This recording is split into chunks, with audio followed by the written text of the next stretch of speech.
So thank you everyone for joining. We've got 60 again tonight, so that's fantastic. Good representation all throughout Europe and the US. Not sure we've got anyone from Southern Hemisphere tonight at the moment, but I'm sure Ricky will soon shout out if there's any, if I've ignored them. So as per usual, we'll hand over to the speaker. And at the end of Eric's presentation tonight, then there will be opportunity to ask questions. If you will ask them either via the chat window by typing or raising your hand in the participants window, then that would be fantastic. I've got two devices running tonight so that I can keep track of it. But for tonight's session, we'll hand over to Eric Strefford, who's a local guy to me, only 40 minutes across the Mersey, I think, Eric. Yeah. Eric's a member of the Liverpool District Model Aircraft Society, which was the club that ran the very famous Woodvale Rally for so many years.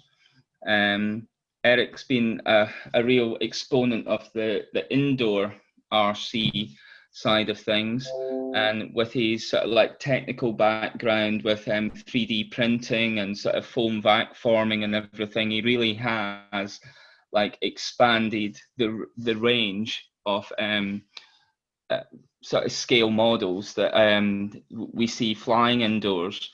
So I'll hand over to Eric before I give any more hints on what he's got in his presentation. Right. Thank you, Graham. Yeah, I have been flying indoors for a while, and hopefully we shall, give you a bit of interest as to what we've been doing. It's more of a personal history of indoor scale of RC flying in the UK, and mainly this area that I live in and fly in. There are plenty of other venues that are used, but they are the ones that I shall talk about today. Right, let me just get this sorted. Right. Hope you can see that now. The screen's working okay. Is it? Yeah, good. Right. Okay, yeah, so I'm going to talk about a bit of a history of indoor scale flying in the UK. Those of you who aren't from the UK, some have great halls to fly in. A thing of note about ours is they're all quite small, usually school gymnasiums or things like that. Mostly 8 badminton courts inside, which is 2 basketball courts or thereabouts. So they're quite small spaces, really. We do have 1 or 2 other places that we do visit now and again. One is the Velodrome in Manchester, which is quite a big size. The only problem with that is there's a netting all the way around, which is green, and the background, the seating area is also green. So to see where the netting is can be a bit of a problem, and the number of aircraft that end up in the netting is quite surprising, really. So anyway, we shall chat about what's going on. As Graham says, I am from the Liverpool club, and I have found an interest in indoor scale flying for a number of years now. Started round about 2004, thereabouts. Used to go to an ice rink over in Queensferry in North Wales, or on the border of North Wales. It was an ice rink that was actually not an ice rink, and it had a plastic floor. And so some of the local guys there managed to get use of it, and we used to go over there and fly. And the first model that I flew, which is sort of any scale type, was a GWS Tiger Moth. I don't know whether anybody might remember this model. It was made out of polystyrene, and it was about 26-inch span, weighed about 200 grams. That's probably half a pound or something like that, 7 ounces, something like that. It was mainly an outdoor model, but we used to fly it inside, and so that was my first sort of into scale flying, if it indoors, that is. From then on, we also used to go to a place in Chorley, a gymnasium, school gym, which was again quite small, but it was mainly a free flight one.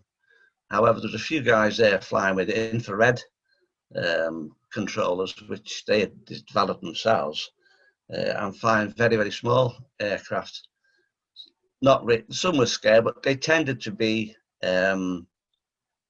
just profile type models, and very small ones at that.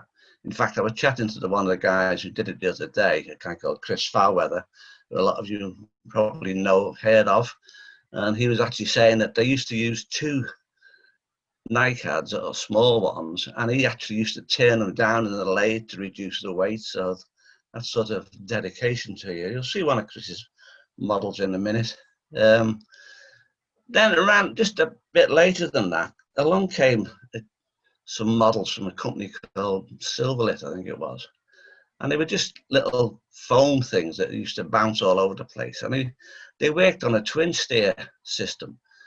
So to fly, to climb, you just gave them more throttle, and to turn, you turned the control right or left, and it slowed down one motor and made the other one go faster.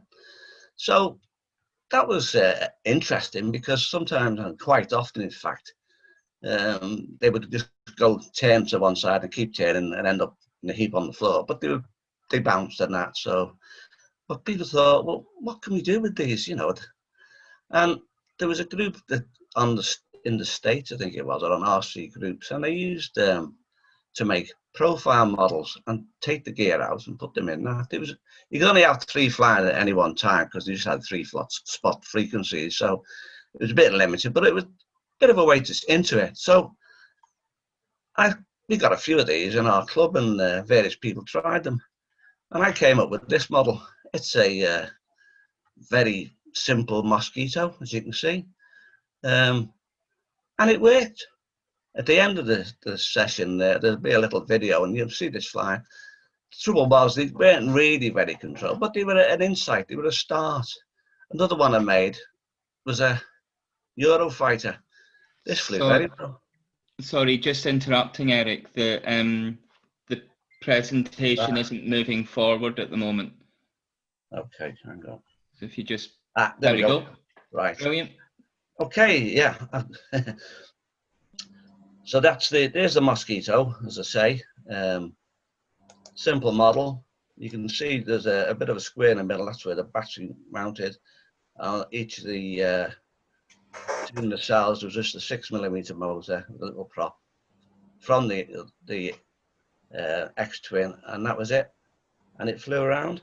As I say, the next one's the Eurofighter. That flew quite well. But then, so this was around about the 2005 time, 2006. We moved on a bit and started to get slightly better models designed for these things. And this one is a Lancaster made by Chris Foulweather, who I mentioned. Chris used to do a lot of the infrared stuff, but this model actually was using 27 megahertz at the time. And but again, he was only using twin steer to fly it. And he had another channel which actually would drop a bouncing bomb from it. So it was quite a fun little model. Chris developed some various things in conjunction with a company called Falcon Models, including some very small servos, which I'll talk about in due course. So, right, let's look at some of the radio equipment using these for indoor scale. Most popular, as being still is Horizon Hobbies, it consists of spectrum transmitters and receivers. I think the reason for this is because they were one of the first manufacturers in any mass production type system to produce ready to fly models for indoor use. They would tend to, there was various scale models, and people used to fly them. In fact, they still are very popular, and they can be used for one of our competitions, which is ready to fly. So people used to buy them. Others were also produced by Kyosho, Fly Zone, and Aries. Kyosho was around about the same time of 2007. They produced a Citabria, Cessna, a Flybaby, and another couple of other odd models which I can't remember now. But anyway, the only problem with the Kyosho was that they used a small transmitter purely for their own system, whereas the Spectrum, their models would fly with any of the Spectrum transmitters. And at this time, they brought out the DSM-2 system. So people were tending to buy the ready-to-fly model, but using their own transmitters rather than the little toy transmitters, for want of a better expression. Also, a little bit later came Fly Zone. They were done by another company, I can't remember, Hobby something, I can't remember, Hobby, an American company anyway, can't remember. But they used to provide a little adapter that you could plug onto the back of your transmitter, any transmitter, and use the buddy lead system. That was an extra, but you could, so they were quite popular. And then along came Aries. Their models, again, worked on their own particular system. First one was a Tiger Moth, and then they produced various other models. However, they could also fly, the later ones could fly using high-tech equipment, high-tech red equipment. And so that was a bit better. The thing is, nowadays anyway, you can actually buy a module which you can fit into the back of some of the transmitters. And you can fly any of these aircraft and any other aircraft, so they're quite a useful addition nowadays. You certainly have a module that will fit in the Taranis systems, and I think they will fit in various other ones that have that socket on the back. So that's quite a useful idea nowadays. As I say, most people tended to start with the ready-to-fly models, and the advantage of that was that once you hit the wall a few times and wrecked it and could no longer use it, you could then take the gear out of it and put it into a scratch bit model. The other thing about the ready-to-fly was that they were fairly easy to repair, being foam, and you could soon get them back into the air even on the same day as you're flying. So let's look at some equipment. Right, on the left-hand side, we've got a sort of standard Futaba servo, which weighs 52 grams. Going from that, we've got various ones which are used in indoor models. There's a standard sort of looking servo, which is the little black one weighing 1.7 grams. They also come in various other colors. They're available in lots of various outlets, both online or in, some model shops even have them in. Quite inexpensive, but quite handy for what we need. They work well. The only thing you have to be careful of is getting the correct socket, plug and socket on the end of the lead, because a problem with a lot of the indoor is that they have not standardized on one particular socket set, and as I'm sure quite a few people have come across, you end up having a right job trying to find the correct fitting, and you order a servo and you find it's actually got the wrong fitting on the end of it, the wrong plug and socket, and there doesn't seem to be many adapters. You have to make your own up. So I tend to make sure that I always order, and I've standardized on the Spain plugs and sockets that the Spectrum modules use. Next to that, there's a very small servo. It weighs 1.4 grams, but that is that particular one with the lead on it. Without the lead, it weighs well under a gram. This is one of the sort of problems with indoor stuff, is that by the time you put plugs and sockets on, you've doubled the weight almost. But this servo was done by Falcon Models. It was developed by Chris Fairweather, I mentioned before, and it was out for a few years, but then Falcon decided to stop production of the radio gear and that, and so that you're no longer available. But there's one or two around that people have sort of kept, and they work quite well. Next to that is a standard looking linear servo, same as used on the Spectrum systems and a few other systems. They're quite a useful servo. Because they're quite flat, you can use them under wings and things like that in shallow wings. Some people like them, some people don't. I don't mind. I find the ones I've had, most of them have been okay. I've had an occasional one that no longer works, but you know, the same with anything, isn't it? So the next one is receivers.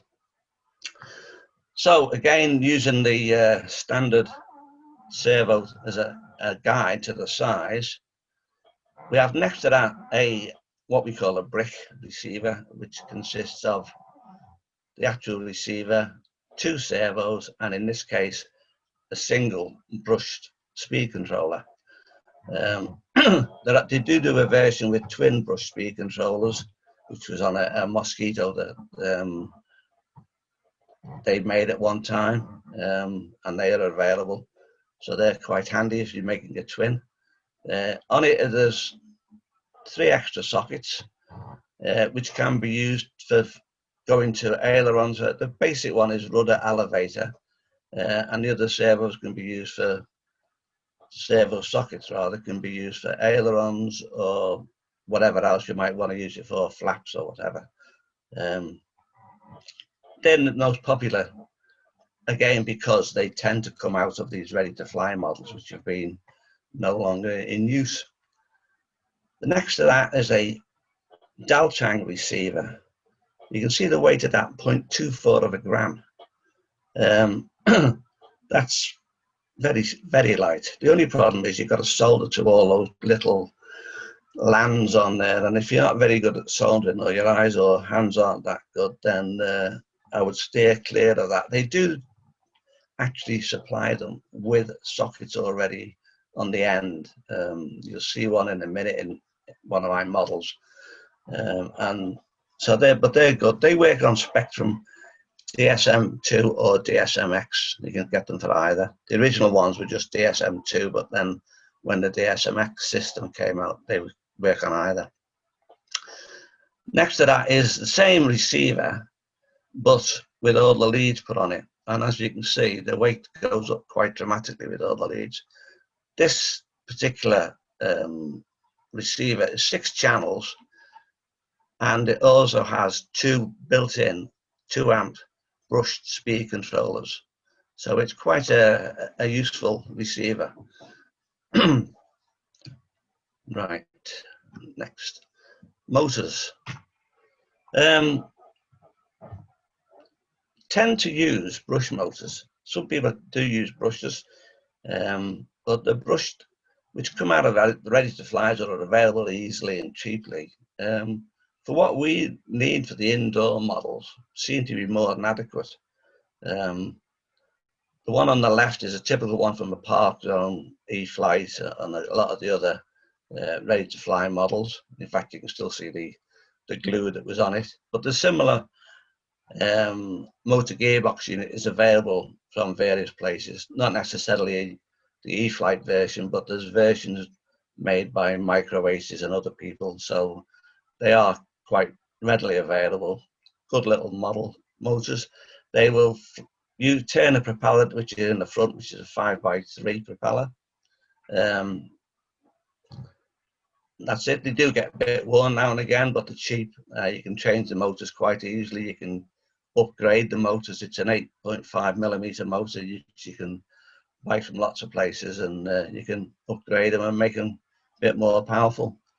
Next to that, in the middle, is that little square or oblong rectangular item. It's a homemade speed controller, not made by me, but made by a friend of mine. It weighs 0.1 gram, and that'll take, I think it's 2.5, 3 amps. The biggest problem with the small speed controllers, the actual MOSFETs will take a high current, but it's getting the heat away from them on such a small board. In the middle is a 1 series brushless motor and its associated speed controller. I don't use them very often, although other people do and find no problems, but maybe because when I first tried to use these, the speed controllers weren't as good as they should have been, and the problem was that Sometimes it'd start up, sometimes it wouldn't, and sometimes they start up backwards. They were very unreliable, so I stayed away from them. To the right is another of the E-Flight type gearboxes, this time with a 6mm motor. They were in a model called the J3 Cub, but the early J3 Cub. The later ones they weren't, but the early ones. And found these quite useful. I bought a supply before they were stopped production, so for my multi-engine models I quite often use those. This is another of the Spectrum boards. This is a more modern one, which tends to be in all the modern aircraft, and it's got a built-in AS3X system, which is a gyro stabilizing. The problem with that is it's great for the outdoors, which the models are developed for, but for indoors they tend to find that it's not very good at all. And in fact, it ends up with the model tending to do more what it wants to do than what you want it to do. Some of them you can actually turn off the stabilizing system, but some won't, and for some reason there's no way of telling which it is until you try and turn it off. I have some out of the set. I've got two Mustangs which I took them out of, and one it managed to switch it off no trouble, but the other one just will not switch the gyro off. If you're using these in our British competitions, then you lose points for having a stabilizer running, so be aware if you're looking for those not to use them. Next, here's the same similar gearbox and motor to the white one earlier, but this one has been supplied by Microaces, and also I think Steve Webb models do them. I made a little 3D printed mount for this, just as a bit of an experiment, and I've actually used it in a couple of my aircraft. There's a plate at the back which you can see has got 4 holes in it. Into those I fit small 3mm magnets, and on the plate in the middle, which the actual motor mounts on, again, as you can see, the 4 holes, and there's 4 magnets fitted into them as well. So obviously what I do is I mount the main plate onto the fuselage, and then he just puts the motor unit on, holds it tight, doesn't pull off in flight, much stronger than the thrust. But if I need access to the motor or gearbox or anything, just pull it out, remove the cowl, pull out the motor, and away we go. So that was just a little experiment I've been using lately. Right, ready to fly models. The best way to start indoor flying, in my opinion, is the best way is to get a ready to fly model and use that. The small, lightweight, use a 1S battery, they're not too quick. Look for a high wing or a biplane model with plenty of wing area and light wing loading. The walls are the problem when you're flying indoors. Walls, ceilings, and other angle lines and bits of stuff hanging around. So if you've got a model that's lightweight and made out of polystyrene or some sort of foam, you can take the knocks and it'll easily to be repaired. Also, at the end of the day, you can take the equipment out and put it into a scratch built model. So the next few slides, talking about that Deltang receiver with these sockets built on. Here it is in a little Tiger Moth. It was an Aries Tiger Moth. It's 12 inches wingspan, it's 290mm, weighs 14 gram, and it was probably the smallest ready to fly model that actually had a proper radio system rather than relying upon the twin steer. However, I didn't really get on with the existing radio system, so I took it out and I fitted the Deltang receiver and 2 of those very small servos. The other advantage of this little aircraft is that everything, the wings, undercarriage, everything is held on using magnets, so when you do bounce anywhere, it just falls apart. You pick it up, put it all back together with the magnets and carry on flying. Great little model, great little flyer. Unfortunately, it's no longer available.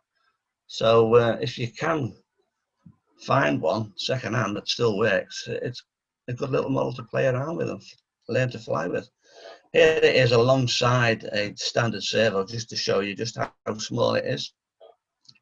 It does have a cowl there which fits on with the magnet, but I haven't put it on at this stage. So, for your information.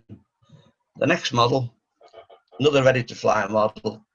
Lots of these flying around. I think probably at the last nationals, indoor scale nationals, there must have been probably at least 6 of these things entered by various people in the flying only. Great flyer, lightweight, flies off the Spectrum stuff, but unfortunately, once again, no longer available. This seems to be a bit of an ongoing thing with the ready-to-fly models now. They're either designed for outdoor use, even though they're small, and going on 2 cells and starting to fly fast, or they just got rid of all the nice slow flyers. Also from Aries, who made the Tiger Moth, they made a series of biplanes. They made the Spat and the Fokker D7, and I think a couple of other models. I can't remember offhand, but I think there was about 4 in altogether. These were using their own system, but they could be flown using the high-tech red system.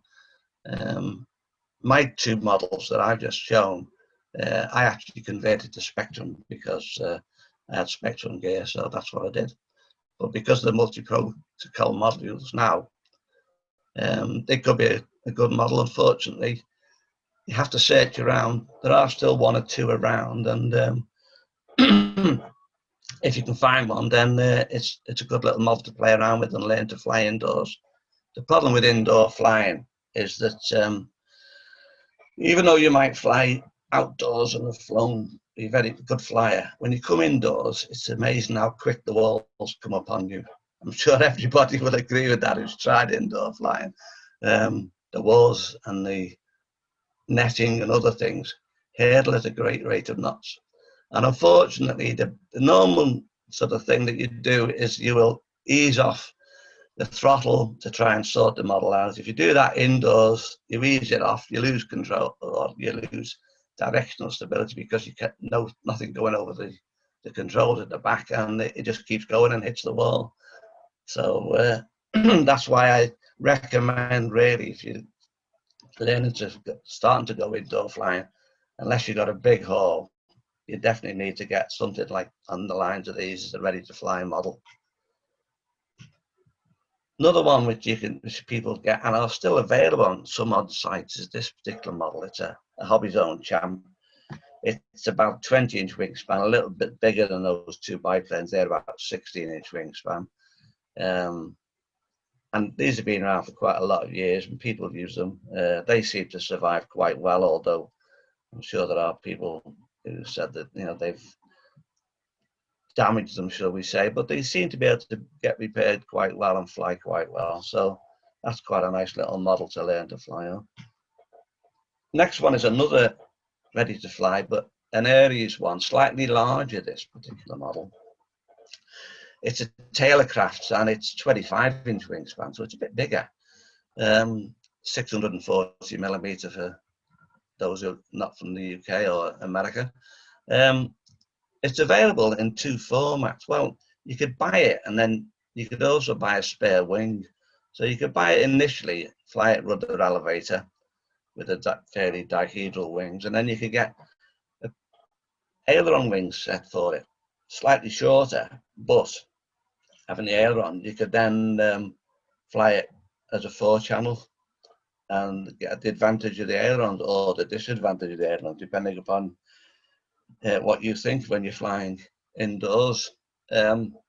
The airframes are still around in various places, just the airframes. I don't think there's any complete models around anymore, but certainly airframes are. So what else is available? There's some kit models, and this is a company in the UK called Microaces, and they make a large selection of World War One kits, biplanes, plenty of wing area, you know, quite a good little flyer. I haven't actually built one myself, but those who have and those that I've seen flying do very well. In fact, last year the British Indoor Nationals, one of the kits, can't remember, I think it might have been a beta, and I can't remember which particular model it was. Anyway, he actually won the flying only class, so they are a kit to be recommended. As I said, they also, Microaces can supply motors, radio equipment, everything. So you can actually buy everything that you need, assemble it, and off you go, and have success. So for full 4-channel aerobatic or faster models, this particular model started life as a P51D from E-Flight, but I decided to give it a bit of a change of look. So the models are split down the center and just held together with tape.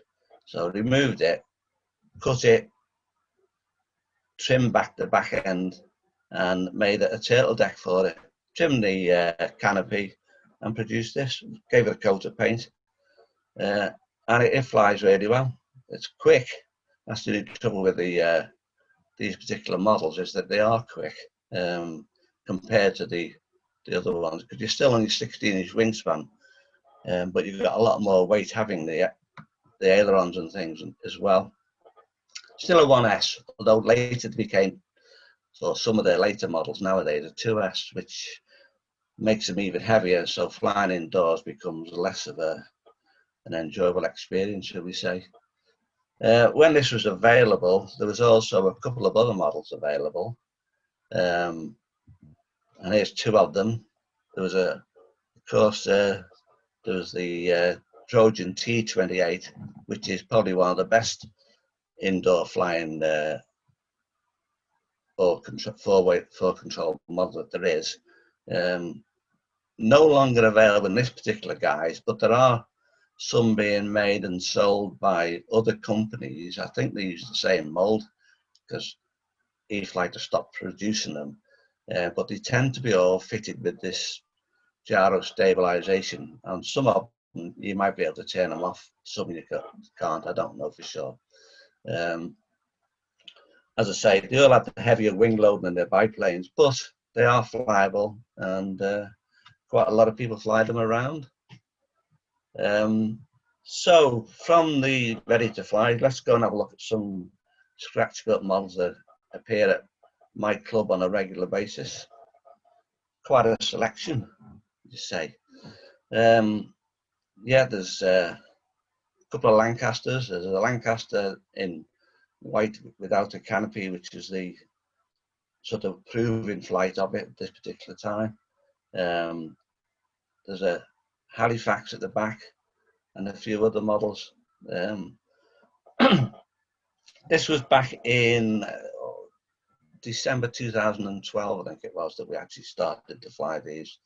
My Lancaster and Graham Green's Halifax are still flying regularly. We fly them almost every time we go out flying. So they've been flying since 2012 until the present day. So it's quite a long lifespan, really. They don't look quite as pristine now, or certainly mine doesn't.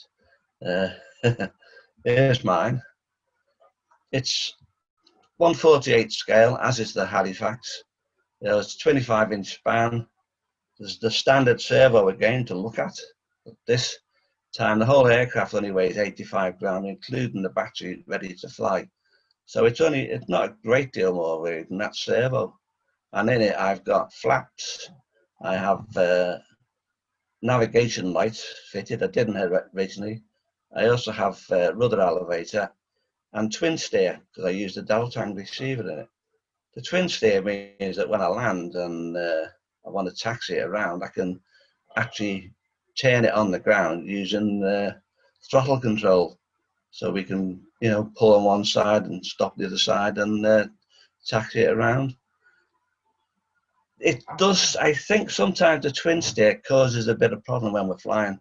Sometimes it flies great, and other times if you get a bit of a draft or something, it'll suddenly do strange things. And I suspect it's this twin steer going over the wing and losing height, losing lift on one side a bit more than it should do. The other model, the Halifax, flown by Graham Greene, again is the same scale, 1/48 scale. It's 28-inch span, a little bit bigger, and it weighs 95 grams. Graham actually, I don't know if he's got it on this particular photo, but Graham fitted ailerons to his as well as the twin steer and rudders, and his does behave a bit more sensibly, shall we say, or it doesn't have the occasional erratic manoeuvres that mine does. But anyway, that we regularly fly them together, and later on again we shall show you a little video of them flying. These are made using a moulded Depron process, where we actually mould the Depron, 3mm Depron, we mould it to form the fuselage and the cells and the wings itself. But that's for another talk, I think. If I started talking about that, we'll be here till next week. So that will be another talk if Graham wants us to do that. On the same system of using moulded Depron construction, this is a 16-inch span albatross that I made. It's a bit small, unfortunately, so the weight, I mean, the wing loading is a little bit too high, and it tends to fly a bit fast. It's got standard Spectrum brick inside it, but for the ailerons we have a single 1.7 gram servo tucked up under the top wing, and then a feed to the two ailerons using a Kevlar thread going through some Teflon tubes and coming out and pulling the horns at the top. The ailerons are sprung so that they centralize and stay center, and all I do is actually pull up whichever one I want to go. If I want to go left, it pulls up the left hand aileron. If I want to go right, pulls up the right hand aileron, and it steers around quite happily. Just painted using the ordinary acrylic paint, Tamiya acrylic paint. The fuselage I actually did using water slide transfers. Got a photo of some plywood and produced the transfers for that, and then cut them to fit the same size as the actual panels on the original size aircraft, but to scale, of course, and put them on that way. I think this is probably why it weighs a bit more than it should, but it does fly, but it looks better than it flies, shall we say. Okay, so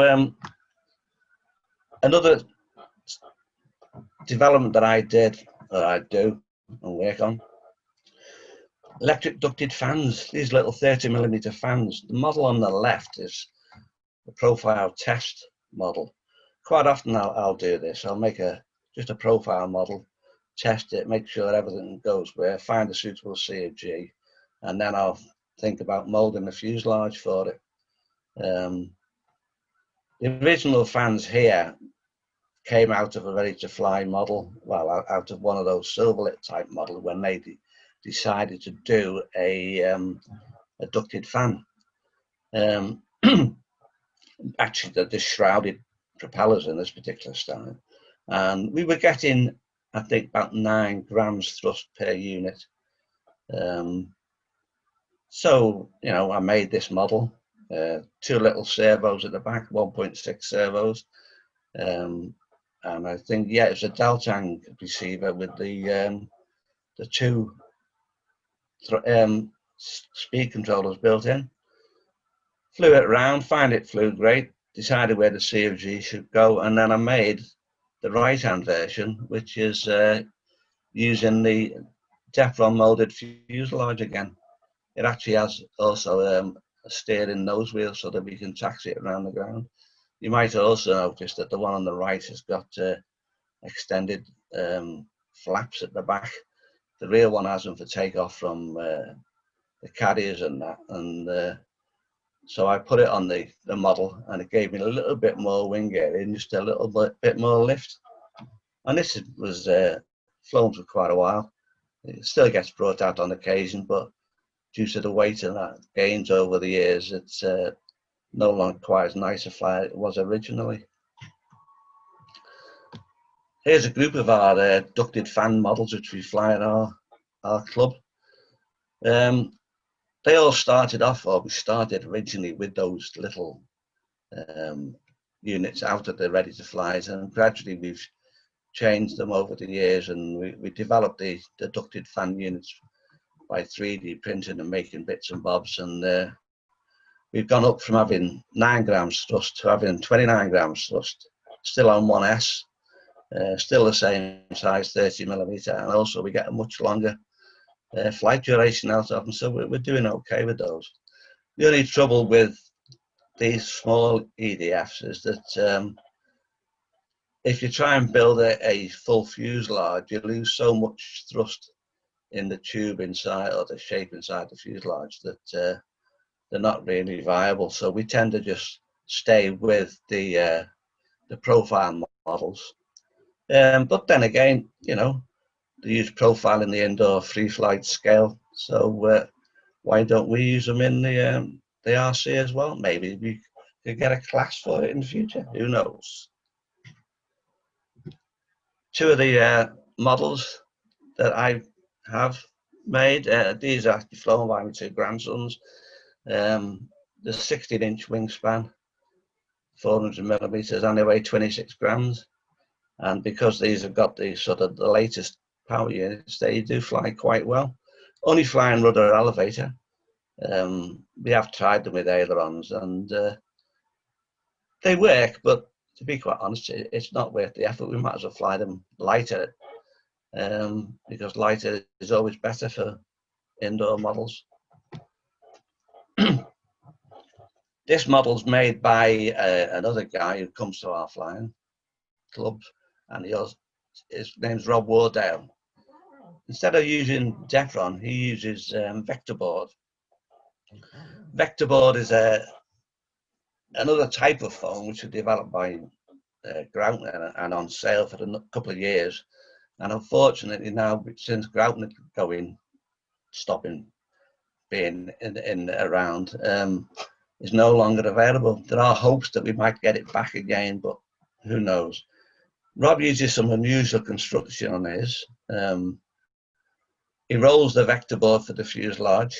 The nose he uses just ordinary polystyrene foam, and I think also for the tail cone at the back of the aircraft, shapes it, and then he actually covers these with a cellophane similar to what the florists use, and in various colors. This particular one is using white, and he sticks it to the vector board and then rolls it for the fuselage or for the wings. The wings are made also with a vector board covering. It's a 0.5 millimeter, I think, or it could be 0.8 millimeter covering, skinning rather. And as I say, he covers the cellophane on one side, makes a basic structure inside the wing as light as he can make it, and then rolls the vector board from the bottom over and over the top. And that's the way he does it. Again, that's another talk altogether. That's construction using a vector board. As you can see, he's got flaps, ailerons, everything, including retracting undercarriage on this particular model. He made 2 versions. One was a 1 meter wingspan, 39 inches, and the other was a 600 millimeter wingspan of 24 inches. The larger one weighed 150 grams, and the smaller one weighed 40 grams.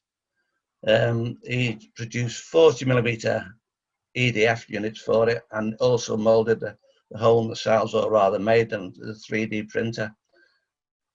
So it's quite a really nice model. Flies very well. In fact, one of them, the larger one, flew so well that he decided to fly it outdoors one calm day, and unfortunately a thermal caught it, and it's now somewhere in the middle of the Irish Sea. It just disappeared and off it went. So we had to make the smaller one afterwards. Model of mine, a Vulcan 28-inch wingspan. It's got 4 of my 30mm fan units underneath, and it weighs 85 grams, including the battery. Again, it's on 1S though, although this time there's 2 300 milliamp hour put in parallel, but and pushed right up the nose to get the weight forward. You could fly on the one, but as it needed to get the balance, I thought I might as well use the 2.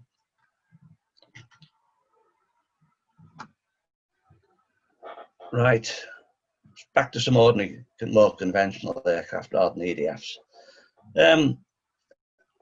These were built again by Rob Wardale. They both exactly the same size, the same model, except that the left-hand model, which is sort of the yellowish colour, is a kit-built model as a conventional construction, which he was thinking of entering in a kit scale competition. The one on the right is exactly the same size, and it is built using Rob's vector board techniques. The kit built model weighs 52.5 grams, and the vector board model weighs 40.6 grams. So that's a 12-gram difference, quite a bit, especially on the wing loading on something flying around inside. So one would suspect that the vector board model would be a better flyer. The other thing as well, of course, is that I don't know if you know about vector board, but it's very flexible in that it can take a bump, flex, and then go back into shape. So there's less chance of damage, which is another great advantage of vector board. Now we move over to yet another one of Rob's models. This is the one that was used at the very beginning of this talk. It is Dornier. It's 32-inch wingspan and weighs 150 grams. This time, instead of the white cellophane, he used a silver aluminium type cellophane colour. So he didn't have to do any painting basically, apart from the odd markings. What more can you say? We haven't seen it indoors yet. It was started just after all the COVID problems, although we have seen it sort of a small video of it flying down his garden, and really looking forward to seeing it in the flesh, so to speak. Another indoor model that Rob has made using the vector board, Fairy Swordfish. I think it's about, I think it's a similar sort of span 800 millimeters, from what I can remember. I haven't got any weights of it in that, but it's alongside there a spectrum transmitter to give you an idea of the shape and size of it. I think it actually drops the torpedo underneath, if I remember rightly. We did see this one fly a couple of times before all the COVID nonsense. So, but it's a nice flyer and well finished.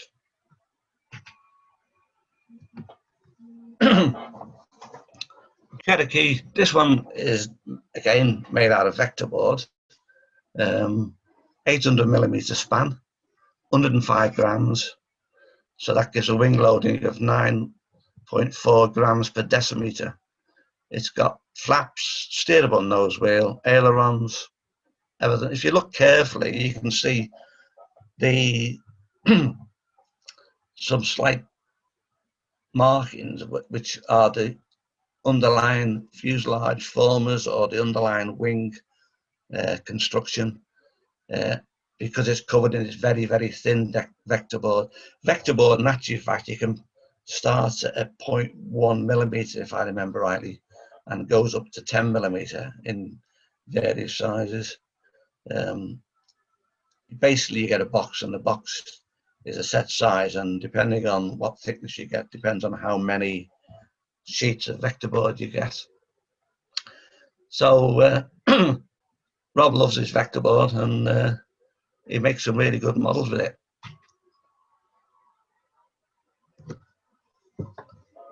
That is yet another of Rob's models. It seems as though I have a lot of photographs of Rob's models. These are a lot of these ones that he's been building since the lockdown and what have you, back in March. He's a prolific builder. He puts the rest of us to shame, I'm afraid. And you know, you'll see a thing on our Facebook group one day, and then the next, you know, few days later, you see another model built.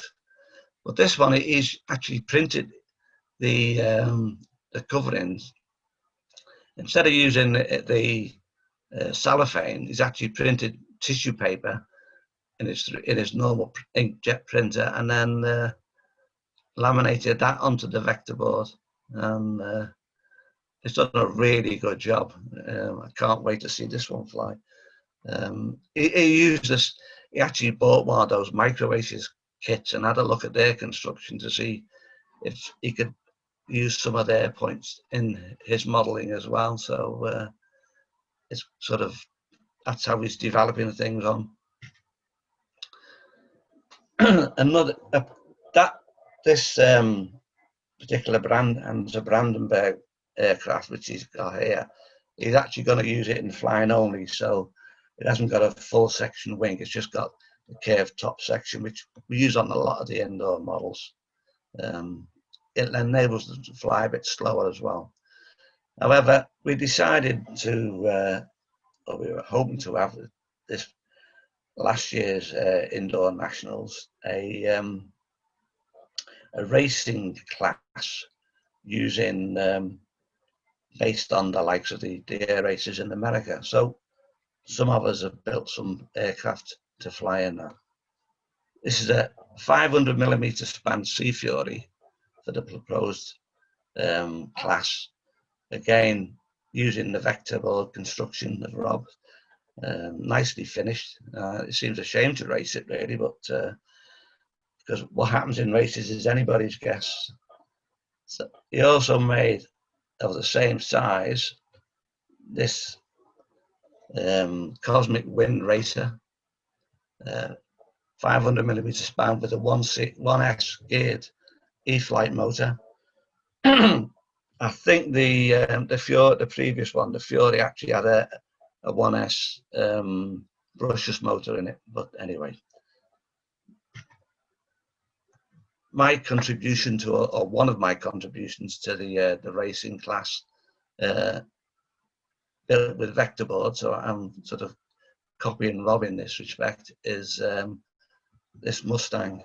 However, I've done a 3D printed cowl at the front with my magnetic mounting system. So the very front part, the front section of the cowl, contains the gearbox, and is held on with 4 magnets. So if I do need to have any problems, I can quickly change that. Rolled vector board for the wing. The fuselage, instead of being rolled, I actually molded using my moulding system. But that's, as I say, that is for another talk. Right, conventional construction then. Danny Fenton's Cub. This won the Scale Nationals in 2019.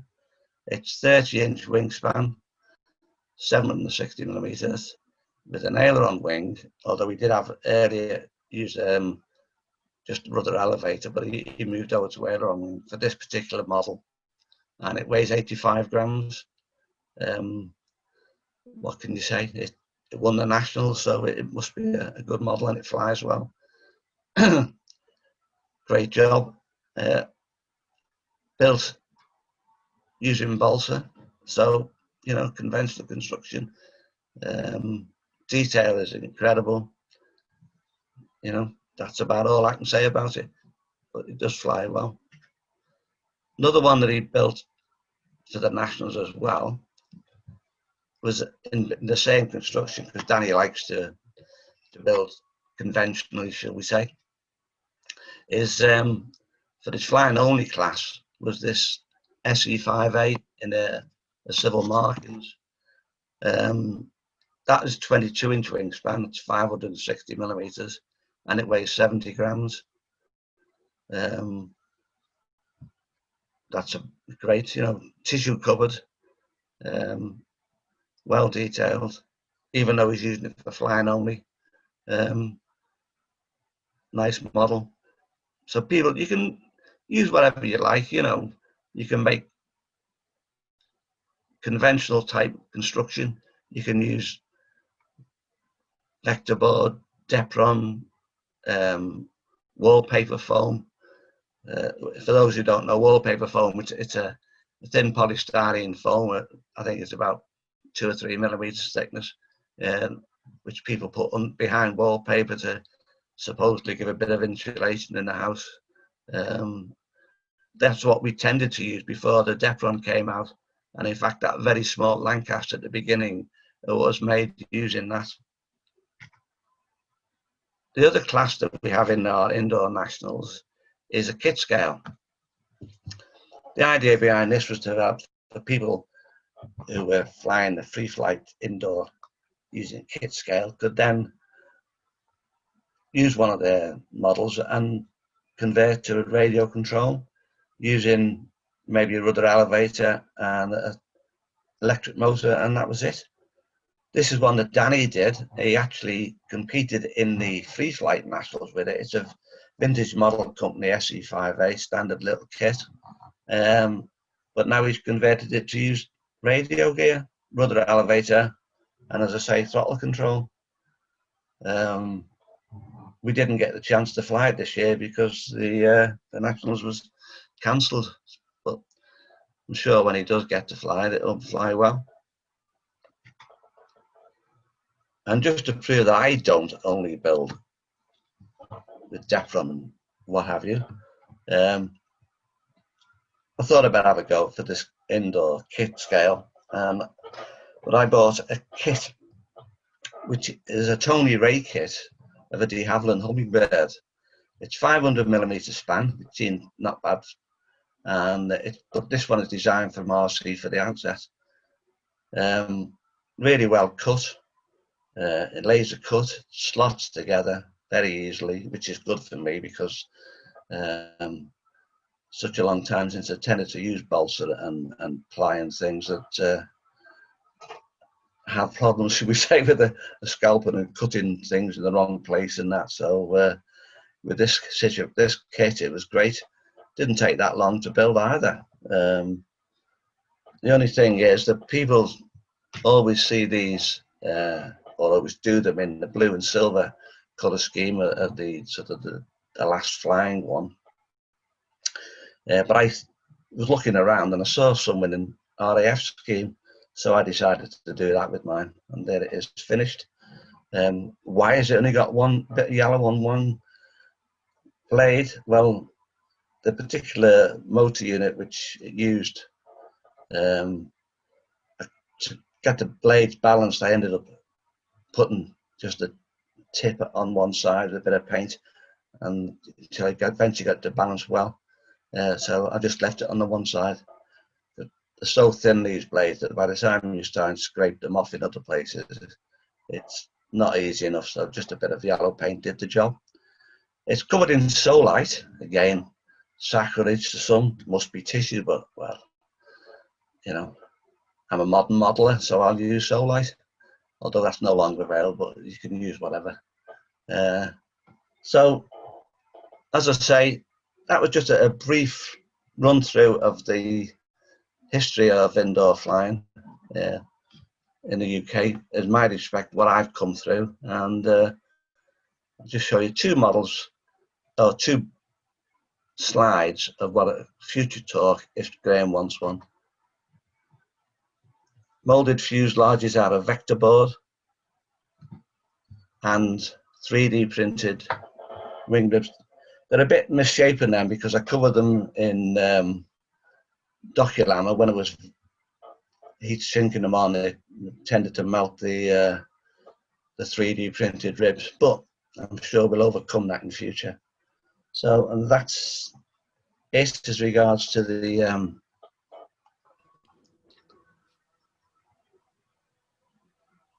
how do I turn off? You just stop sharing, Eric. Just stop sharing.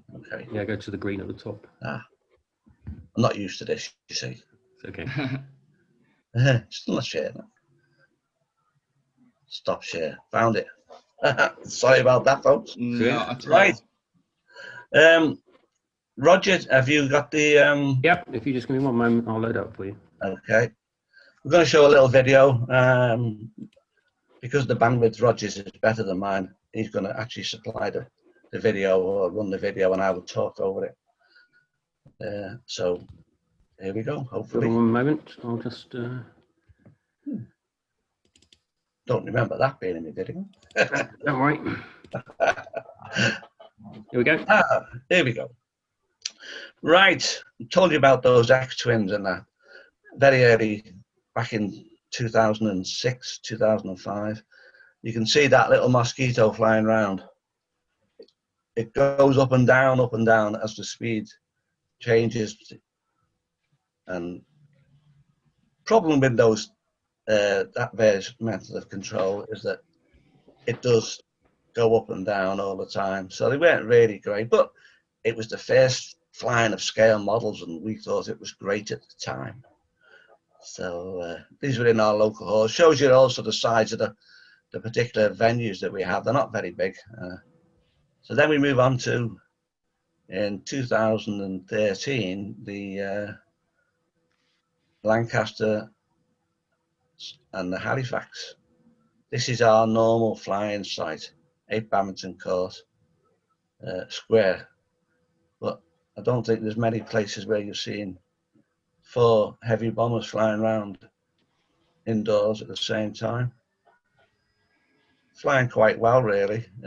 Unfortunately, the light in this particular venue is a strange orange light, and no matter what we do with white balance and that, we just cannot get it right. We have tried all sorts of different cameras over the years, all sorts of different settings. Same on the actual video editing, and it doesn't always work, but this is the best that we can get. So you just have to watch it and enjoy it as best as you can. You can see though that they do fly quite well. This is the Halifax coming around on finals. He's doing a figure of 8. The problem is we tend to fly in this small hole, and if you want to do proper scale maneuvers, it's not very easy because you can never get a straight run in anywhere. Landed and ticking over.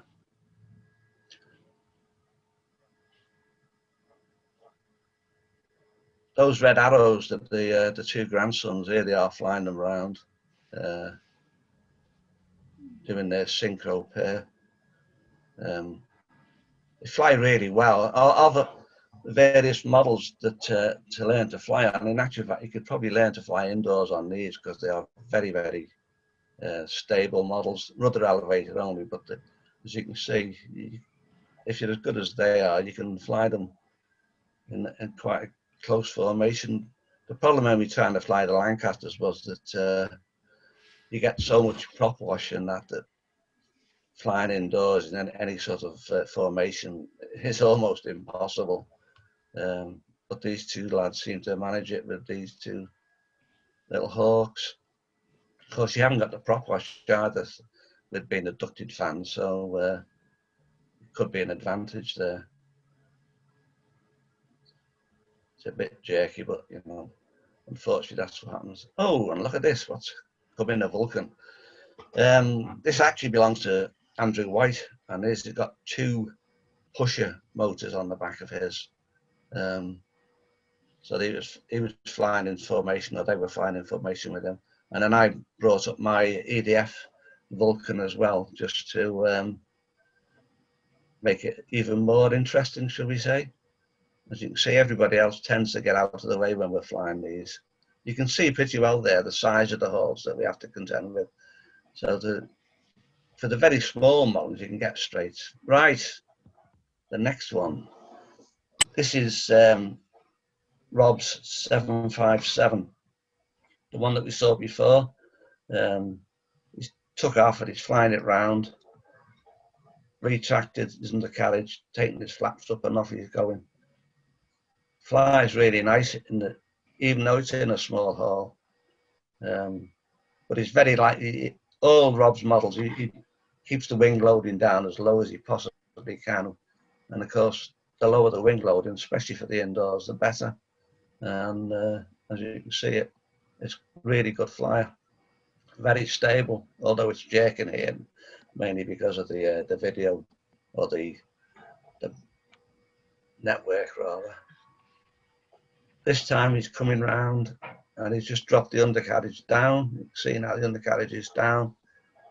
He does another circuit and then he lands it. So it's quite an achievement really in such a small model to have all the flaps, undercarriage and everything working. Hats off to Rob with these models, I must say. Another hole that we use, in fact this has been used for the Nationals for the last couple of years, is RAF Shawbury, and I'm flying my Vulcan in it just a practice a couple of weeks before the Nationals, just to get the feel of it for the flying lot with the manoeuvres that we need to fly. It looks quite bright here, and you can see the construction. However, when you're actually flying there, it's very, very dark. So I don't know, somehow the videos enlighten it. This Vulcan flyer is quite nice. The Lancasters, as I say, we put the navigation lights on it so that when it went down the far side, you could actually see it, because normally you couldn't see anything over there, especially being camouflage. Vulcan's about to do a descending circle, which is not easy again, because the starting height with all the ironwork is not really the best place to do things like that. Next time we are hoping to have the competition at Walsall, which I understand is more of a general sports hall, similar size to this one, but bigger than the others. Back to St Helens, my local one. Rob's racer, going around quite quick. Then it is Sea Fury racer, flying around, just testing it. Can't do a lot more than go around in circles there for the faster models anyway. And then after the Sea Fury is the Mustang will come in. Oh, there we are. That's that white Mustang that I built, which is still in white there, before it hasn't been painted yet. But this was its very first flight, just to see how it flew and whether it was going to be a good model, and it seems to fly very nicely. We've flown it again once since, but this was just before all the lockdown happened, and that's about it. I think you're probably finished now. There we go. If you got any questions, please feel free to ask them.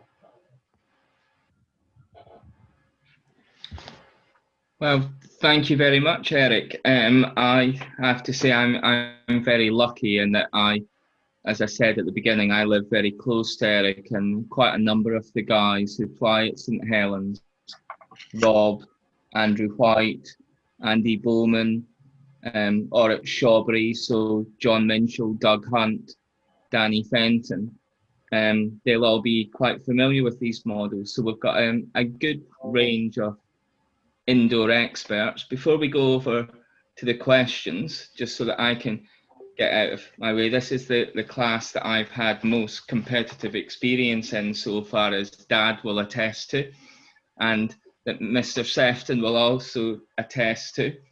So I have one of Eric's Hawks, which hasn't flown as yet, but can highly recommend them in terms of how it goes together with the basic little fan unit there.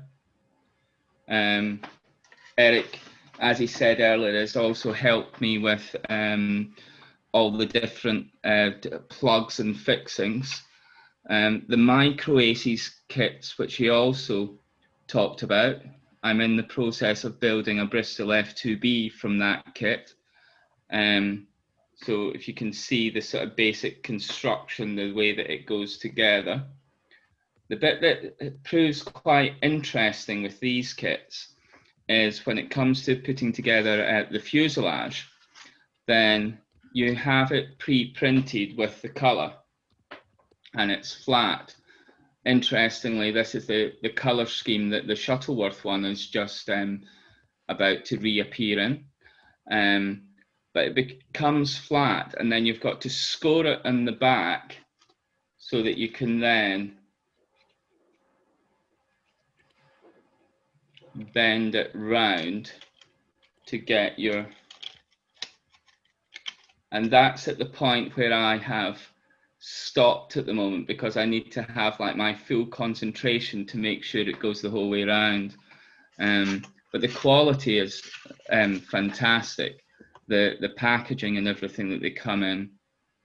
Your wing comes in the basic flat format, and you've got a mixture of Depron foam, plastic, and some like clear foam as well, and self-adhesive stickers. So in terms of making the rib, then you have your basic foam rib, and then you have a self-adhesive sticker that you put round to give your colour.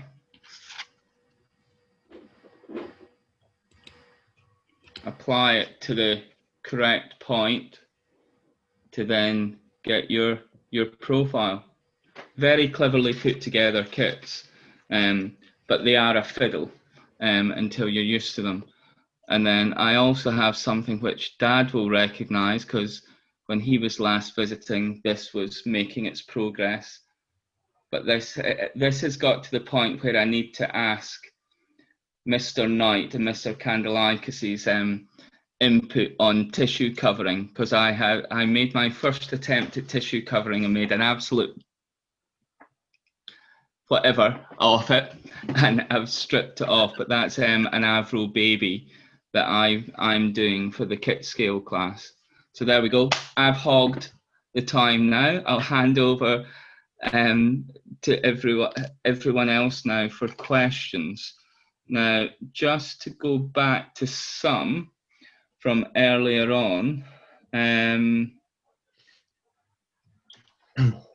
Divisio commented on the companies not making indoor models that fly as slow, and it actually highlights back to what Eric himself said about the US and the fact that their halls are far, far larger than what we have.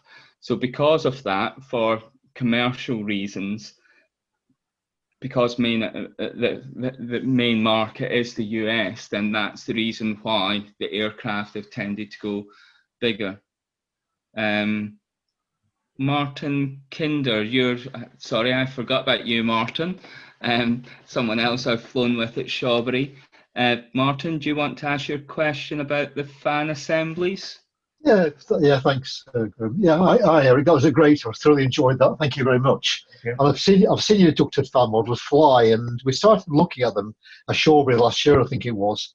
But I never actually worked out what you did with the fan blades, how you actually created the fan blades. I always thought a couple of those little brushless ducted fan units would be actually pretty good in a free flight jet type model, for fun. And I fancied, but I could probably cope with the 3D printing the ducting unit, but I'm not too sure about the blades. I wonder what you did with them. Well, I actually cheat with the blades.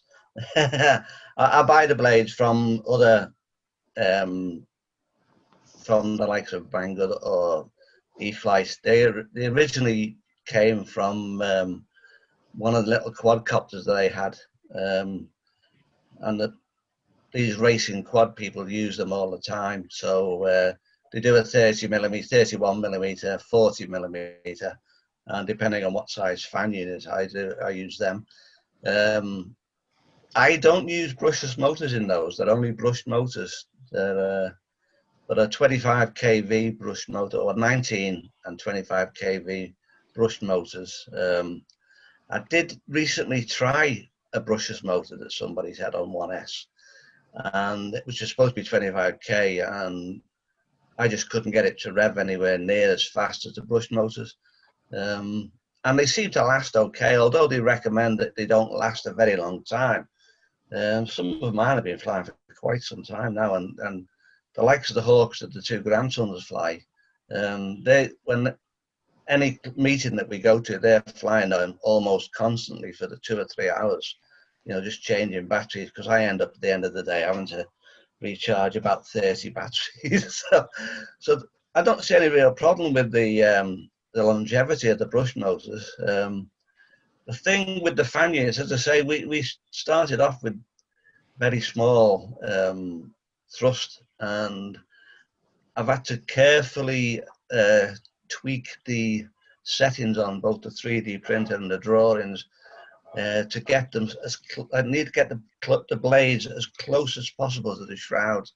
Any gap there and you immediately lose thrust. So it's been a long period over quite a few years of gradually tweaking and altering the settings for the 3D printer and the fan blades. It's just been and now we finally got about as far as we can get in that I can't get any faster motors. What I did get one batch of motors, which we got over 32 grams thrust with. But I haven't been able to get those since. They only made them for a very short period of time. They were sort of beta motors, which never materialized, but I managed to get a couple of sets of them, and so I keep them to myself, I'm afraid. Yeah, thanks, Eric. Sorry, I didn't actually mean brush motors. I don't know why I said brushless. I think it was a touch of elderly brain fade at that point. Yeah. But yeah, that was sensible. I know where to look for them now. Thanks. Oh, just as I see that Rob Wardale's saying he has to go, I was going to come to you. You've obviously had a starring role in that. Is there anything that you want to say? I mean, certainly Eric's alluded to it. I'm definitely going to come to yourself, hopefully, to do something on vector board in the future, because the aircraft that you're producing, I mean, that Dornier DOX, I'm sure the vast majority of people on here would never have imagined that you could have produced one of them for indoors. So briefly, do you want to say something before you have to go, Rob? I think there's a lot of development to be done with the vector board, to be quite honest. I've been experimenting. I spend all my time, and I've been experimenting making, I don't know whether you can see the ribs. Can you see the ribs on yeah. here? But yeah. Just by basically scratching slots in a piece of soft plastic and then running a ballpoint pen down the lines to create the ribs. And once you've made the pattern, it's so easy to do, and then to get the curve, I'm just doing these for flying only, but I'm looking at a way to build a full wing in a similar way. And I just laminate one thin sheet onto another sheet of thin vector board. I think this is 1.5, maybe 2 millimeters thick altogether, but it retains its curvature quite nicely, and the rib pattern comes out really nicely. I don't know whether you can guess what aircraft it is from that. Come on, Danny. No, I'll show you some other bits later. Yeah, I'll be happy to do something about vector board sometime. Fantastic. I think everyone will be quite happy with that. Don't we agree? Yeah, definitely. Yeah. I'm still not sure about what the supply of it's like. I manage just as the lockdown started, I just bought loads of it, you know, I've got a stack of it about so deep, 3mm, 2mm, and I've got lots and lots of 0.4, I think it is, which nobody has found any use for really. It's so floppy and wobbly, but that's what these are made from basically. So they come out nice and light, you know. And there We'll we see go. anyway. Ben Divisio there is just saying that SMC have started stocking flight test board, Right. which seemingly is similar to I vector board. think that's the sort of cardboard covered stuff, isn't it? Defron, I think. Yeah, it's like a Defron. I think it's Depron with cardboard covering, Yeah. isn't it? Yeah. I don't think it's suitable for indoors.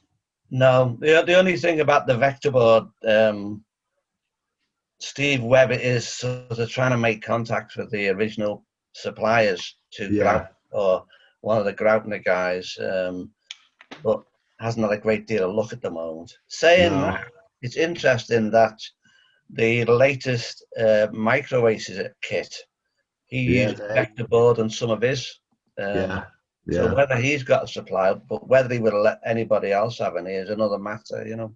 It's a good investment for Depron in some instances, and it's lighter than Depron as well. Yeah. But it doesn't crack like Depron does, you know. Again, you know, if it's not in good supply, you know, it's not a lot of use talking an awful lot about it, you know, until the supply is established, you know. Yeah.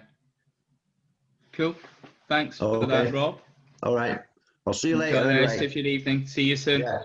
Thanks, Eric. Okay. Thank you, Rob.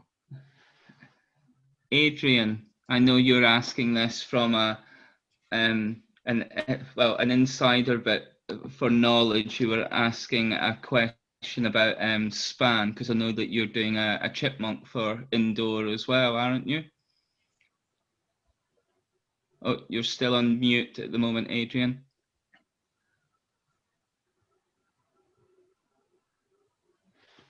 Yeah, I've got one of the vintage model company 150% chipmunks, which I'm building. Putting ailerons, flaps and things on that, but the flaps aren't too successful at the moment. But I'm looking at another thing. I'm looking at doing a walrus, maybe out of Depron. Yeah. So just looking to see what sort of sizing would be appropriate, given the small hauls. Is big aircraft flying slow? Is it better than a smaller one that can turn tighter, maybe? It depends on the hull, really, the size of the model. Personally, I transit Rob's sort of size 30-inch or something like that. That seems to be more than ample. You can get them to fly slowly, but if you go much bigger than that, you can't turn them around in small hauls, especially. And if you're making it using that, then you need to use the 3mm type Depron. There was a planet in one of the magazines a few years back of I think it was, I can't remember, Skyray or something like that, for the EDF, for the small EDF, and I had a guy came onto me via Micron, because Micron knew that I had my small EDFs, and this guy had made this according to the plan using 6mm Depron and all this sort of stuff, as they said, which was quite a weighty model really, but he couldn't get it to fly at all. So he got in touch with me, and I said, well, the weight of it and the fan unit that you're using, which in actual fact was a sort of a GWS 30mm fan with a different motor and things like that, multi-bladed fan, 6 blades or something. And I said, I honestly don't think it'll fly, because I had looked at the plan originally when it had been and compared it with mine. And I said to him, really, you need to make it out of 3mm. The maximum for an indoor model would never use any more than 3mm Depron. He then naturally bought one of my fan units off me, and in fact bought a Hawk in the end, And he said the difference in performance was unbelievable. He said the other one would just sort of float along straight line and gradually go down. And when he put one of my hawks together and with the same sort of fan unit, but weighing a lot less, because it was weighing around about the 40 odd grams, mine weighed recommended as 25, 26 grams. And it would fly for 10 minutes on the same battery. It was absolutely staggered. So if you're building an indoor model using Depron, I would never go bigger than 3mm. Yeah, John Min's just saying about Graham Smith builds large ones. I know he does, but to my mind, they don't fly like a scale model. Really.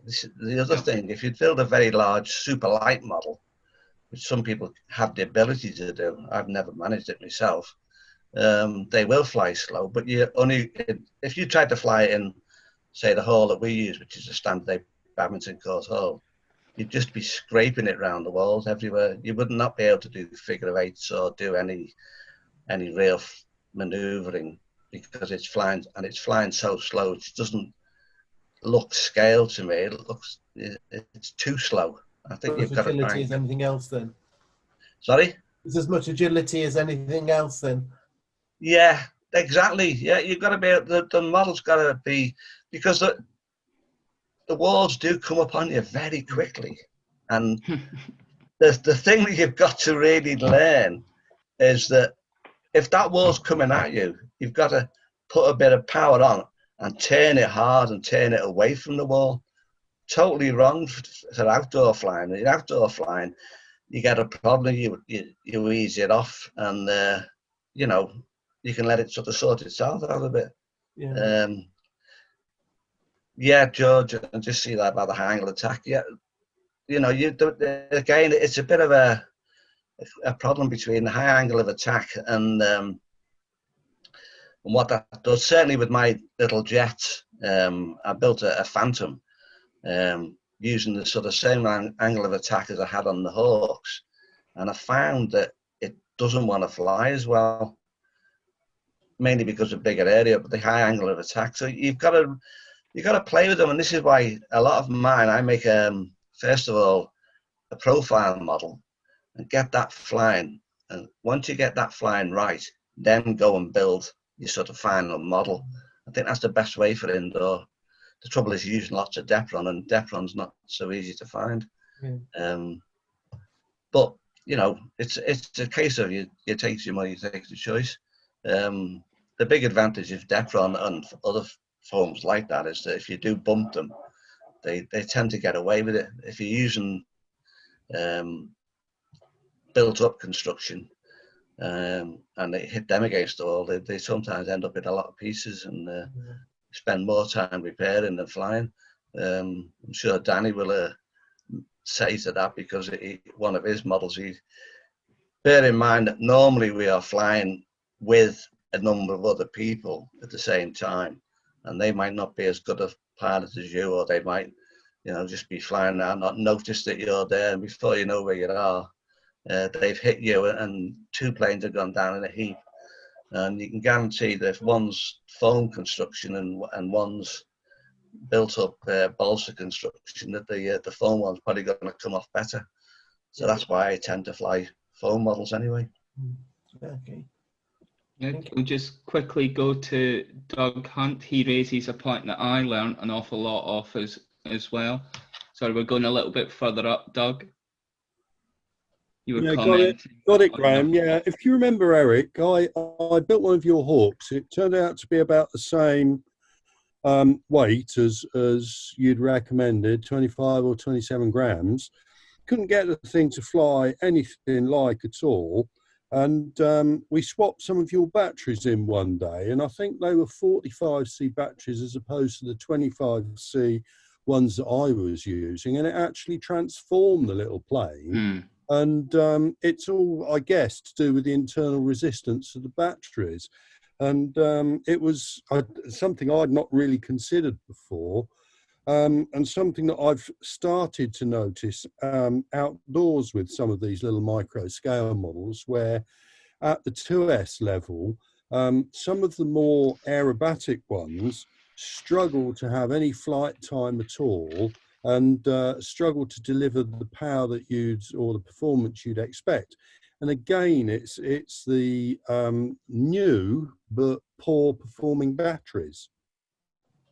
Yeah. I mean, that was exactly the thing that you had been flying with a 25C battery, I think it was, and I think one of mine, and from flying in a straight line and going down, it then flew for about 5 minutes or something. You know, it's that's right. Yeah. That's the other thing that you've got to do. You've got to sort of, certainly on the ducted fan models anyway, those little EDFs of mine, you have to have the highest C rating, the battery that you can find. And the time there was a number of companies, but now you can only really get the Carnegie ones, but they're a 200 milliamp hour. I think they are 45C. They might even be higher than that, but they do maintain their high level, and you get a good long flight out of them. Yeah. So that is certainly a thing to look at with indoor, and as it probably the small outdoor models as well, is to, you know, make sure you get a good C rating, and you'll have to probably try different batteries until you find the ones that suit your particular model. Yeah. Ian Pallister, over to you. I think that actually the very first RC indoor or indoor RC events were held over at RAF Digby, where Dad and I came along. So I can attest to the comment that you're going to make here when you, when Ben, your son, used to come along as well and be frightened at you test flying a new one. Yeah, well, his Eindecker puts my models to shame, and a lot of others, I'm afraid. But I don't know whether if I could screen share briefly. Yeah, go for it. If this works.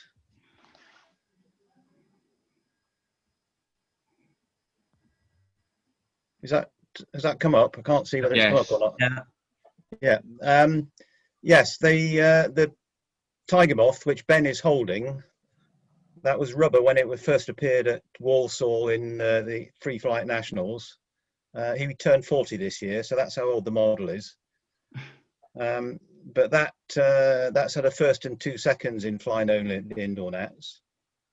And the Chipmunk, again, that's even older. That was originally for Telco CO2. It wasn't very successful with 3-channel radio, but when I put ailerons on, it became fully aerobatic. And I've looped and rolled it outside. I wouldn't risk doing that in the shed, but it certainly flew very well. Unfortunately, it met its end when I got a bit carried away practicing lazy 8s. But yeah, the size of those is ideal for the E-Flight package with the same sort of Mustang type motor.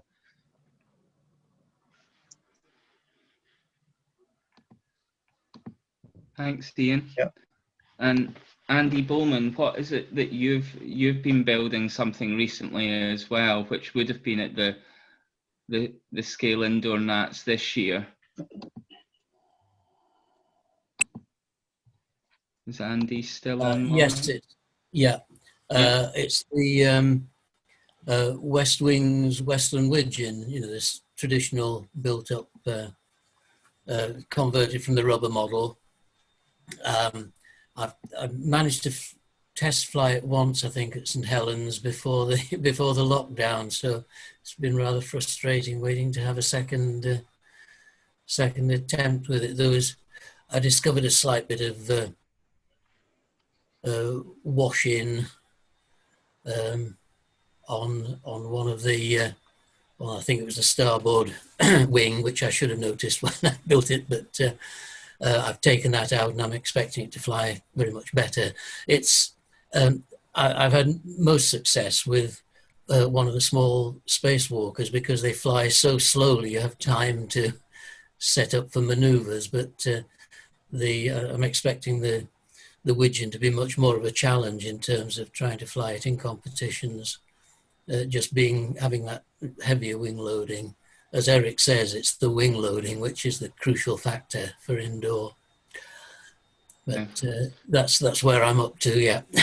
Yeah, both yourself and Ian have finished a place or 2 places ahead of me the last couple of times that we've competed against one another. Oh, So I yeah. need to up my game for next time. I don't know whether you can see it, but my Rollerson Beta with Oh, right, board, yes. that was it's got a 3D printed undercarriage which I swiped off doing an outdoor test flight on it. But I think it's going to be a bit heavy. But being a racer, I don't mind it being quick as long as it just has to turn left and fly circuits. Yeah. That's got a small brushless in it actually, out of a quadcopter. And speaking of racers, I'm going to put someone else on the spot now, but Andrew White. Andrew, I've seen on the Facebook group for the RC Indoor, your Sea Furies that you've been doing, like critical mass, which are absolutely out of this world. I'm not sure if you're able to share a photo of it at the moment. I didn't. Anything immediately to hand, but you've obviously been paying attention. Yeah. The one was a tryout really, and the second one I got out of hand because, like a lot of these things, I started on the idea of doing flying only, and then started adding far more detail than was necessary. But really, it's sort of practice for what might be in future years if I can get up the learning curve. But the two critical masses are significantly different. One is a scale outline, and the other one is intentionally exaggerated in wing area and tail area, and a slight increase in moment, just to see what the differences are in terms of flying qualities. And as some people would have noticed at St Helens before lockdown, the first one, the proper scale one, was a loose tooth. It was almost unflyable. I was lucky to get it down in one bit, but I've tamed it now. But the watchword is, use the expo, use the functions on the radio to reduce the throws, and don't panic. And you can turn a complete nightmare into a usable aeroplane. It was thanks to Eric's supply of water slide transfer material. I was able to do some decent artwork on it. I was quite pleased with it. Well, I was at the time, but then you see what Rob Wardale's been doing, and it puts it all to shame. So, but yeah, I can't wait to give them a try. That's been a labour of love. The second one now has retractable undercarriage, because nobody does commercial gear that small. So I've had a go myself, and it works. But like anything, you think, well, I can do better next time. So there's a constant learning curve. Yeah, I'm looking at trying to do some 3D printed V-tracks for the small models, but Yes. it's a bit of a future project, should we say? Or it's an ongoing project. Yeah, it's a challenge. But if you can get the wing loading low enough to take the penalty of a bit more mass, then with a couple of 1.7 grand servos, it almost seems worth the effort. Yeah. But, it's certainly flying indoor. It's so much better in terms of the attrition rate. When they hit the ground, the physics is such that you very rarely get anything that's completely catastrophic. So your time and effort in putting these things together isn't wasted, I think, in quite the same way. I still would be scared flying your critical mass and various others of the aircraft. I mean, that's part of the reason why this Avro baby of mine, I keep on looking at it and I kind of think it's going to be an absolute handful. So it's why the covering hasn't gone back on it. But this winter it has to go back on it, I think. Andrew, if you fly mode 1, I'm sure my grandson will be quite happy to test flight. Right. Okay. Well, I'm looking forward to St Helens opening up again. Yeah. I think we've all got quite a few models that we've been working on in lockdown that are yet to be made, and Well, the three races that I've built, the Mustang, which is going to be Miss America. I've got the Corsair, which is the Super Corsair, which is red, white, and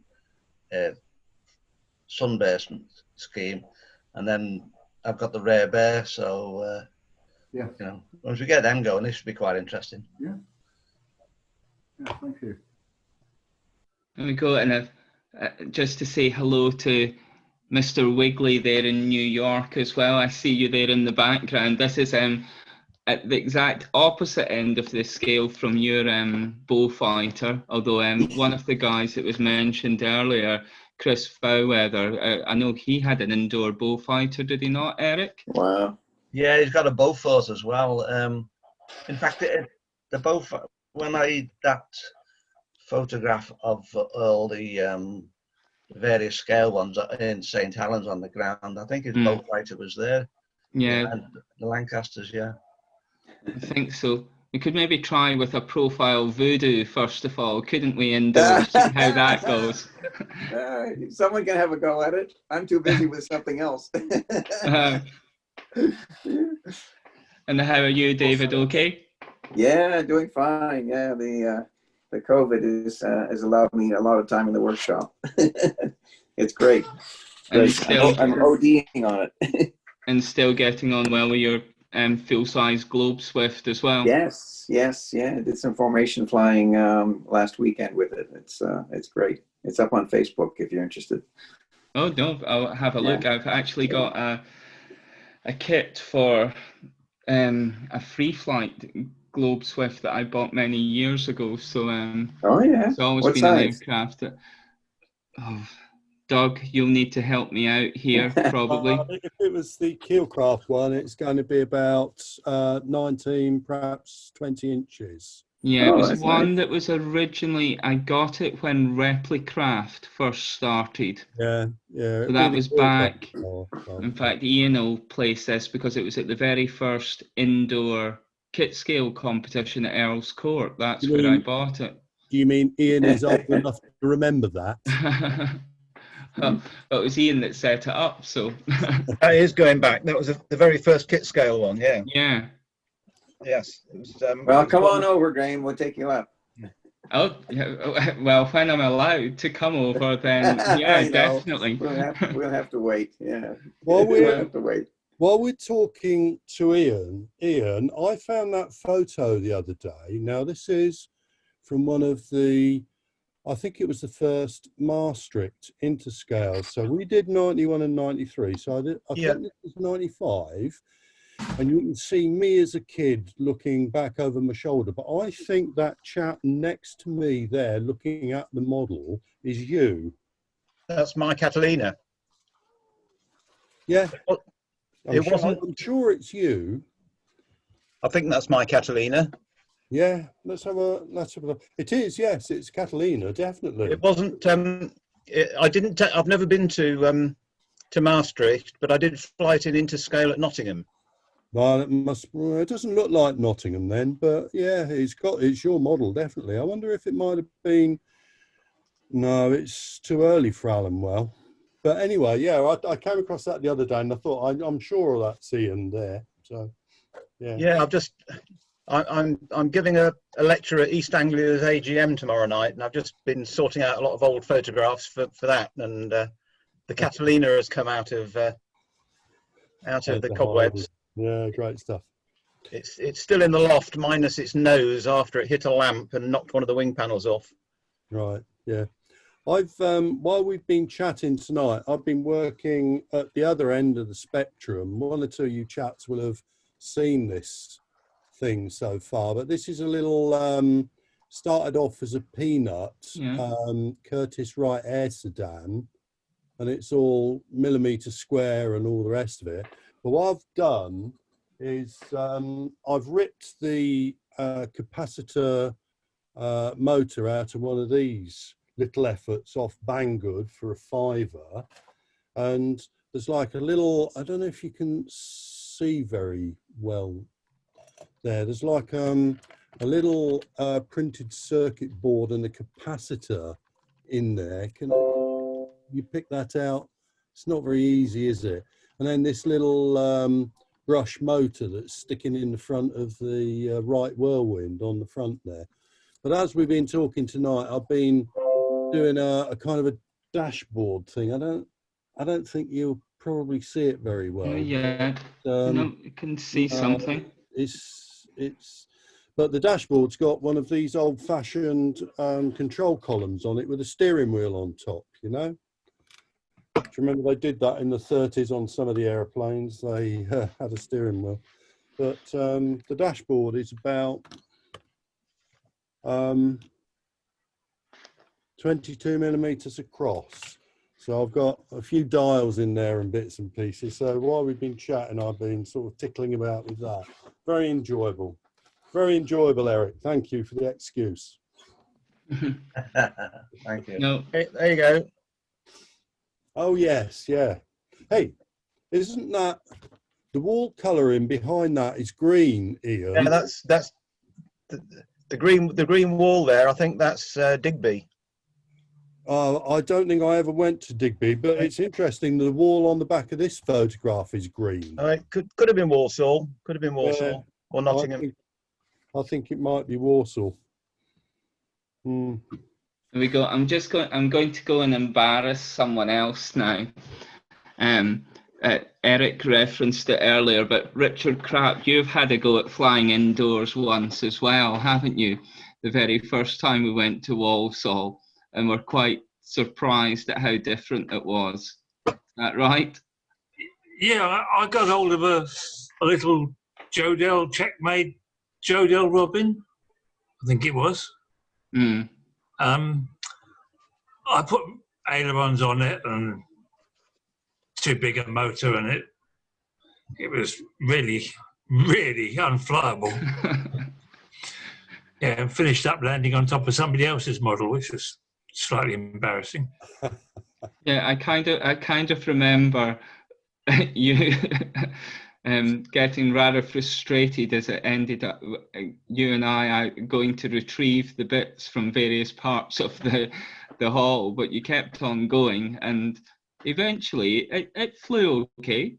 It got there, but yeah, Eric highlighted it earlier. It's a very different concept, flying RC indoors to outdoors.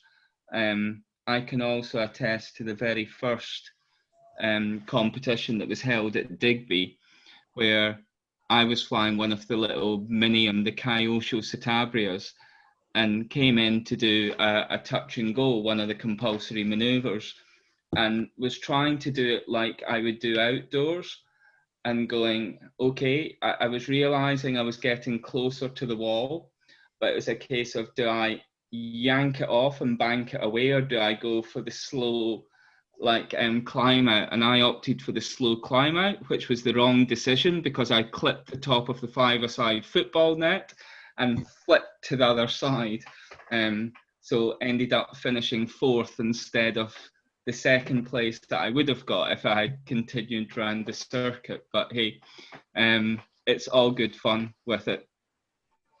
The Trojan as well that Eric mentions is a very good aircraft, and I remember Dad managing to land that perfectly on top of the basketball. On the ironwork and the basketball ironwork at Shawbury. It came in and did a perfect landing there, no damage whatsoever. It just took quite a lot of time to get it back down. But no, it's great fun. Does anyone else have any more questions about Eric's talk tonight before we go on too late? Certainly a follow-on would be good. Yeah, I think, well, what we'll do is we'll pick out like a certain aspect of it.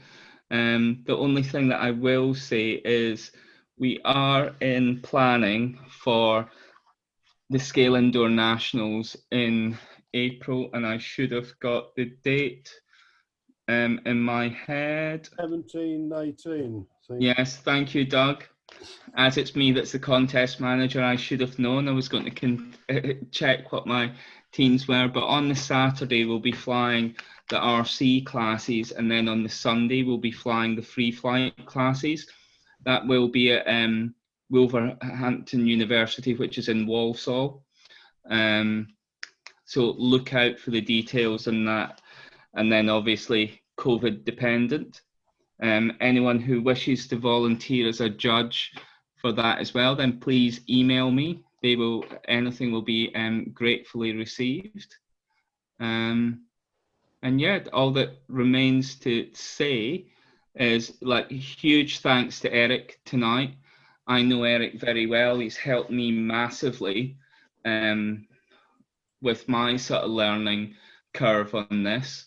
Although I've been involved for such a long time, as Eric said, when you look at those little bricks and understanding where that you solder to, when my electronics is like at an F level, I would say, where my maths is at an A+ level, then I'm very indebted to Eric, to all the input that he's had with me. You delivered the presentation superbly tonight, showing just quite what was available to us, and then also the range of models that that you can actually produce. So thank you very much, Eric. No problem. I hope everybody enjoyed it. Most of the comments seem to show that. So let's say it was a success. As you say, if Definitely. you want me to do one on the Defron moulding, and I use vector board moulding as well, which is a rather interesting idea, which we've sort of developed. Wasn't my idea originally. I got it from somewhere else, and but we developed it for the indoor models, and they do produce quite well-made models, as people who've seen mine will, and the various other ones down at our meetings will attest, So if you want that, I can look to doing that sometime. Just let me know reasonable amount of time in advance, and we'll do it. We'll definitely work towards that. The plan is, at the moment, Mike Smith and I have been working together and putting together the programme for the next few months. On December the 9th, it's going to be myself ably assisted, or having input from, is he still on here? Yes, Tim Horn, who I've already asked for some advice for some things. It's going to be called a no-calorie Christmas. So basically, it's an introduction to the free flight class for no-cal models, so i.e. profile rubber-powered models. So something that's very simple, something that maybe a good number of us can have a go at during the festive period to knock something together.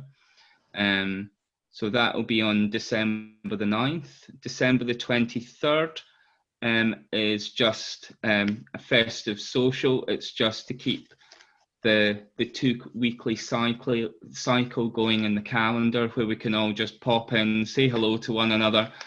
As Andy Sefton said, have a glass of port with some nice cheese, and show whatever we're working on. Then Andy himself will be doing a chat on January the 6th, I think it is. It's going to be an audience with Andrew J. Sefton, anecdotes from an aging test pilot. So where we'll hear, where I'll do an initial intro and everything with him, and then it's over to you guys to ask whichever questions you wish about his experience as a test pilot within the RAF, within Rolls-Royce, and then at Shuttleworth. And then Pete Fardell is going to do one on free flight on January the 20th, showing the fact that you don't have to have like the amazing skills, and I'm going to embarrass someone else now, of like Mike Stewart with the immaculately tissue covered aircraft and spray painting, or of George Kandelakis as well. That you don't have to be overawed by the skills of the guys competing at the top to come along and have sort of good fun at one of the competitions. And then there's a few others, but hey, we're getting on to the end of January by then. So thank you once again for joining this evening. Just putting a quick one up. Sorry? I say I'm just putting a little note up for people to have a look at. It might be help. There we go, very few. I was looking for Gordon Whitehead. Is it? Yeah, I've just put a. I don't know if it's come up for everybody, but there we go. Yeah, if anybody wants to look at some videos of my indoor flying and that, and if they look on YouTube at my channel called Strefford, you'll see the full video of the Lancasters, and also the full videos of various other ones that we get up to. So it might just be of interest, you know. So that's Strefford on YouTube. And then also, as I put earlier, the Scale Indoor RC UK, the Facebook group that Danny Fenton administers as well, where you can see details of Andrew's critical mass and Rob's DOX and every other aircraft as well. Yep. Okay.